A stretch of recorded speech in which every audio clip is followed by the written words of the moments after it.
This podcast is brought to you by Arete Media. Welcome back to the AI Analysis Podcast. Today we're taking a look at another episode of The Complete Guide to Happiness with Dr. Fantastic. Ah, yes. This one features his conversation with Reverend Dr. General Patrick Benson from Nigeria. Exactly. And they're talking about happiness and kindness, but specifically how General Benson is actually using these ideas in his military work and, in his community. It's a pretty unique angle, isn't it? Seeing these, often quite soft concepts applied in such a challenging environment. Yeah, we thought it'd be really valuable to explore how that plays out practically. So Dr. Fantastic kicks things off, as usual. With loads of enthusiasm. Yeah. Yeah, he jumps right in with his core message. Life's purpose is happiness. Simple as that for him. And he throws in that Eleanor Roosevelt quote, too, about dreams. Connects it straight to his own mantra, the conceive, believe, achieve thing. Yeah, he does. It really sets the tone, focusing on aspiration right from the start. Which is interesting considering where the conversation goes later with General Benson's reality. It frames his whole global kindness initiative, doesn't it? Sending out the daily quotes, aiming for a kinder world. He clearly believes in starting with positive intention. Absolutely. And he even shares that story about doing stand-up comedy in Antigua. Oh, yeah. Which apparently didn't go brilliantly. Well, he called it a first attempt in learning, which, fits perfectly with his whole philosophy. Don't let failure or setbacks get you down. It's all about resilience. How do you think the perspective lands, though, when you think about the high-stakes situations General Benson is involved in? That's the key question, isn't it? I mean, the principle of learning from failure is universal, but the context changes the weight of it, perhaps. True. Then Dr. Fantastic shifts a bit, talking about not letting external stuff like, bad weather or traffic jams. Right. Not letting those things dictate your happiness. He links it to taking responsibility, being punctual, managing stress that way. It does make you wonder, though, how well does that translate when the external pressures are, significantly more intense than traffic, like in northeast Nigeria? Exactly. How adaptable is that advice? Maybe General Benson offers a perspective on that later. We'll see. Dr. Fantastic gets really animated talking about his upcoming Nigeria trip. He mentions they already have a lot of kindness ambassadors there. Yeah, he sounds genuinely excited, sees it as a huge opportunity, even wants to make a documentary about the kindness movement in Africa. He puts out a call for help, too, doesn't he? Looking for documentarians, sponsors, investors. Volunteers, too. Yeah, he's thinking big, trying to scale this whole thing up. And before the main interview, there's his cooking segment. Ah, yes. Dr. Fantastic cooks. This time with his weight management theory, EEM. Eat less, exercise more. Pretty straightforward. In theory, yes. He also plugs his YouTube channel, Be Fantastic, encourages people to watch and share. Okay, so let's get into the main conversation with Dr. General Patrick Benson. Dr. Fantastic gives him quite the introduction. Oh yeah, Ambassador number 10,497 of the Kindness Revolution, Reverend Dr. General, Ambassador of Peace, and the new co-director in Nigeria. It's quite a list. Sets him up as a major player right away. Definitely. And when Dr. Fantastic asks him about defining happiness, General Benson's take is interesting. What does he say? He says it's fundamental for humans, essential, but almost too big, too broad to pin down with just one definition. Starting from a very foundational place. Yeah. And he immediately links it to kindness, picking up on Dr. Fantastic's point about the joy you get from giving. So they find common ground there pretty quickly. For sure. But then it gets really compelling when General Benson talks about his actual work. In northeast Nigeria, dealing with Boko Haram. Exactly. Yeah. And he says they are actively using kindness as a strategy, alongside the military operations. Wow.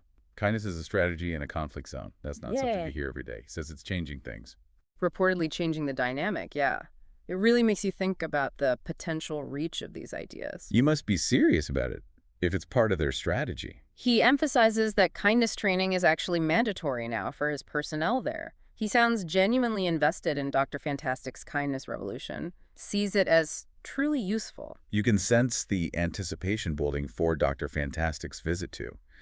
They talk about showing him the real impact on the ground. Makes you wonder what that impact actually looks like, doesn't it? What would be convincing evidence in that kind of situation? Good question. And General Benson thinks bigger, too, potential benefits for tourism, education, the environment in Nigeria. Right, it's not just individual happiness, it's about societal transformation. He also confirms the military buy-in is pretty broad: Army, Air Force, Navy, civil defense, police involved. Even if many are anonymous participants. Yeah. And they've adopted the Global Kindness Pledge in churches he oversees. With plans to roll it out in schools and universities too, through the Ministry of Education. That pledge seems key. General Benson talks about it with real passion. He believes it can genuinely change the world. He even shares a personal story about how it affected him positively. It sounds like a serious commitment. What does a pledge like that really entail day to day? That's a good point. Dr. Fantastic picks up on that enthusiasm, though. He sees Nigeria potentially becoming a world leader in kindness. And he wants to get President Tinubu involved. Yeah, aim's high. General Benson mentions he knows the Chief of Defense Staff, General Musa, and says he can help make connections. High-level support could definitely accelerate things. For sure. They also touch on the local level, General Benson's hometown, Yola. Dr. Fantastic stresses needing ambassadors everywhere, grassroots stuff. Then Dr. Fantastic brings up the power of words, like using fantastic. He even mentions that water study. The Emoto study, yeah, linking positive words to positive effects. It fits his focus on language and mindset shaping reality. General Benson seems on board with that too, talking about the positive energy he felt recording the pledge for the Foundation for World Harmony. Yeah, they both definitely agree on ditching negativity. Dr. Fantastic is quite strong on that cut negative influences out of your life. It's a recurring theme for him. How practical is that advice for most people, though? Well, it's something to think about. Then there's this moment where General Benson is kind of officially appointed a general in the kindness revolution. Right, solidifies his role, and he commits to bringing more military folks into it. And they plan a practical step, an open Zoom call targeting military leaders in Nigeria to push the initiative forward. General Benson sounds really committed to making Dr. Fantastic's visit a success, arranging those key meetings. Definitely. And Dr. Fantastic wants his documentary to counter negative stereotypes about Nigeria, focusing on the positives. He flags the practical issues, though, funding needing a military escort. But General Benson just brushes the security concerns aside, says it won't be a problem, which is quite reassuring, I suppose. They imagine community events, too, celebrating kindness with music, speakers. And they mention other key people involved in Nigeria, like religious leaders and someone called Prince David. So General Benson wraps up with this strong call to action for Nigerians, right? Yeah. Urging them to embrace kindness, saying it builds confidence, transforms lives, even when things are tough. He asks for a collective effort to bring Dr. Fantastic over. And ends with, remain fantastic. It's quite a powerful message he delivers. It really is. It shows this incredible effort to embed happiness and kindness principles in a place facing immense challenges. We're going to take a short break to hear from our sponsor. Okay, so have you ever had that, nagging feeling, you know?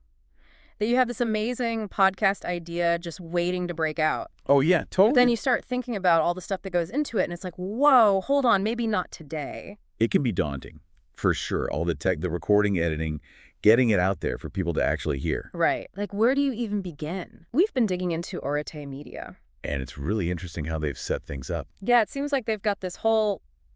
To help people take that leap. From idea to a real live podcast. Exactly. And maybe even faster than you'd think. So just starting with the name Arete. Pronounced Arete, by the way. Right, Arete. It's Greek. Yeah. It's all about this idea of excellence. Reaching your full potential. Which, when you think about it, that's kind of what a podcast is. It is. You're putting your ideas out there. Realizing that potential. And Arete Media seems like they're all about helping you do that. And it's not like some massive corporation either. Yeah, they call themselves a confederation of content creators. Which sounds way more human, right? It does. And that whole idea of freedom of expression. Having the power to get your ideas out there on your own terms. Which is huge. And if you've ever felt that frustration... Of wanting to create but feeling limited... Arete gets it.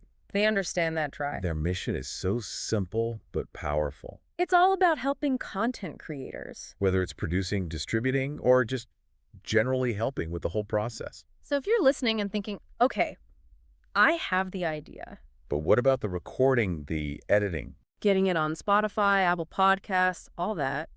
Arete is addressing those exact concerns. It's like they're saying, come on, we got you. It's like this supportive, creative ecosystem. And when you look at the range of podcast topics they cover, it's mind-blowing. Sports with down the middle. Niche stuff like part of your Broadway World podcast. even spooky stuff with the Goosebumps crew. And cutting-edge tech with the Arete AI Analysis podcast. So they're open to all kinds of ideas. Whatever your concept is. They probably have experience in that area. Or they know someone who does. And that's where it gets really practical for you listening. This team brings real-world skills to the table. Editing, graphic arts, music production. Even insights into talent management. The business side of things. These are the tools and knowledge that can tune your idea into a polished professional podcast. So that idea of a confederation, it starts to make a lot of sense. It's not just a company. It's a group of talented individuals who can collaborate and support you, offering guidance and practical help. Exactly. It's like having access to a team of specialists without having to hire them all yourself. And they say they're willing to help in any way possible. Which suggests they're flexible. They want to understand your needs and tailor their support.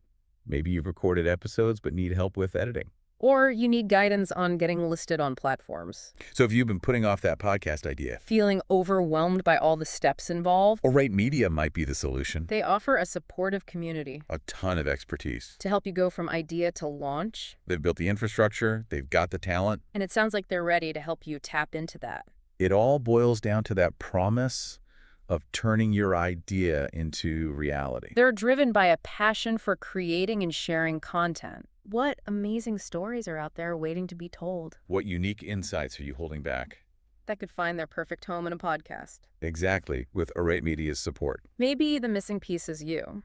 Welcome back. Just before we finish, we should quickly touch on the Dr. Fantastic Cooks segment that came after the main interview. Right, it shows another side of his approach, bringing joy, practical skills. This time it was St. John pasta with white sauce, or pasta shrimp diablo. Yeah, he keeps it fun, relaxed, says you should have a cocktail while cooking, don't worry about failing. There's that first attempt in learning idea again.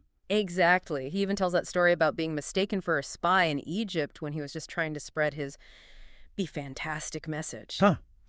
Then he runs through the recipe: pasta, shrimp, Cajun spice, the creamy sauce, butter, Parmesan. Sounds pretty good, actually. He ties it back to kindness, doesn't he? Eating well, exercising, this being kind to yourself. It connects self-care to the bigger picture of happiness. He mentions other cooking wins and looks forward to Nigeria again. It rounds out his message, showing different facets of well-being. So looking back at the whole conversation, especially with General Benson, what really jumps out is this idea of kindness as more than just nice. Yeah, as a potential strategic tool even. Something that can genuinely foster change like they're trying in Nigeria. It's quite profound when you think about it in that context. And the constant theme of positive thinking, positive language, plus the power of people getting together behind one idea, like this kindness movement. Absolutely. It makes you, listening to this, maybe pause and think, inspired by what General Benson is trying, how could introducing more deliberate kindness, even small acts, start to ripple out in your own life, your own community? It definitely offers a different lens on how happiness principles can be applied far beyond just personal feeling. Food for thought, for sure. Come with me to discover the transformative power of kindness and the joy it brings. Join me as we explore every Monday morning simple yet profound ways to elevate your happiness, one gesture at a time.